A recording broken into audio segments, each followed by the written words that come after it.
I'm at work, I'm journaling, I'm writing to my Lord. I've been journaling for the past 3 years, but this has been the worst year of consistency when it comes to journaling. I have 3 journals that I completed every single page, the beginning of the year to the end of the year.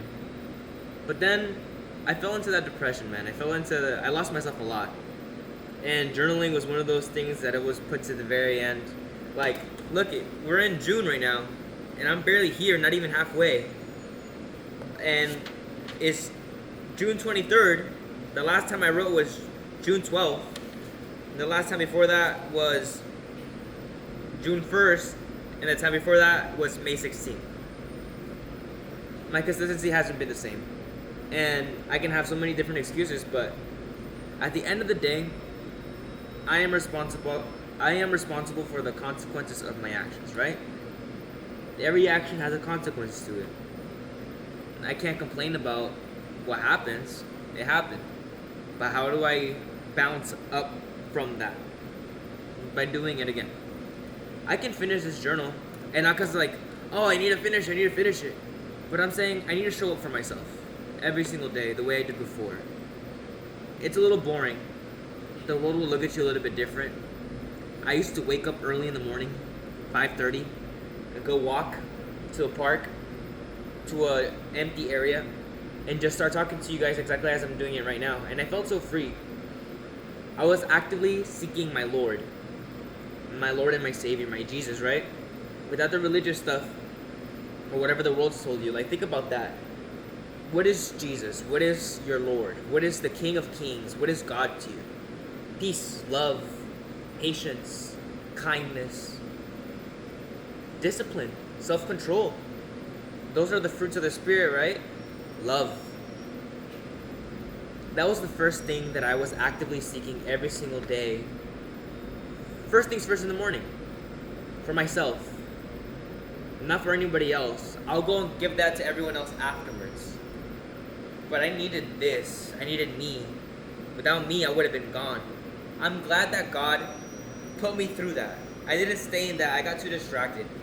I went into the world and I got a little distracted, a little sidetracked. Lost my focus, lost a lot of discipline.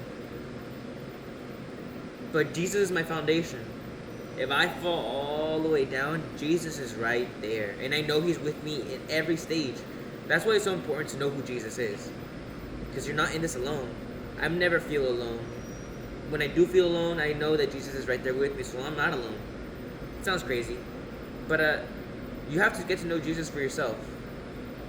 I have some friends who are different religions and they don't know Jesus the way I do. Right? And they think of me like I'm crazy when I say I hear Jesus. Like, I don't hear the Prophet Muhammad or the Prophet Daniel or Noah or Isaiah or Ezekiel or Abraham. I don't hear any of them. I hear Jesus loud and clear. I know my shepherd's voice. And I know how He can lead me, but I haven't been listening. I haven't been tuning in. Me desespero. I get a little frustrated, a little eager, a little anxious that it's like, I want to be on your path already, my Lord, but I'm not. I'm over here, but I want to be right there. And I'm trying my hardest, but I know that I'm going to fall back to this path, my Lord. This old king has to die for you, my king, to rise again, because I'm not letting you rise. My stubborn flesh, the one that wants control, is still there, but I need to kill it. And how do I kill my flesh? By ignoring it and doing the things that my spirit actually wants. It's by listening to God more and not really like battling my flesh, but not even fighting my flesh. I'm not in this fight. My flesh is over there, but I'm over here. I have control. I want control. And not from my flesh. I want God to control me. Here, use my strings. It sounds like I'm giving up my free will, but in our reality, it's like, here, the best king in the world, the perfect love, the perfect peace, the perfect patience. Here, you control me, perfectness. Yes, I want my God to control me. It's gonna hurt.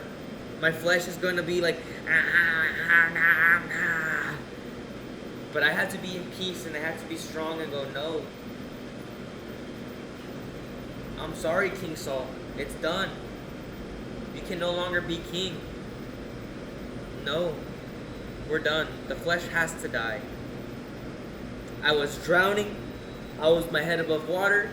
Now I need to pull myself out of the water and start walking and start running. Talking about running, like even my temple, like I'm talking about my spiritual self, right? My peace, my spiritual side. But in order to keep that, right, you have to keep your temple fortified to make your spirit be able to roam freely. It's like you have your spirit inside of you. Your body is your flesh, or your temple. But if you fortify your temple,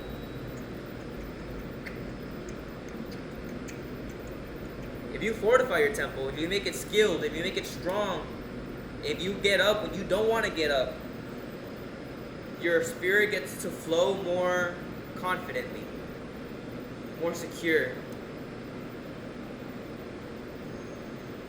more truly, more truthfully. Like you didn't cheat your way, you didn't take any loopholes, you did the work. And it shows in your body. You did the push-ups, you did the pull-ups, you did the training, you did the running. And your spirit knows it. So it's like, what can truly stop your spirit or your temple or the mind, the wisdom that God gives you? It all starts here. It all starts here. It all starts here. Documenting myself, recording myself, talking to myself again. Some coffee. Not the best coffee, but it's coffee. Also, the pest control people just came. Should be interesting. Get to journaling. I have to journal every day. Deny your flesh. And listen to God first. I'm going to finish these last 3 lines and then I'm going to get to this pest control guy.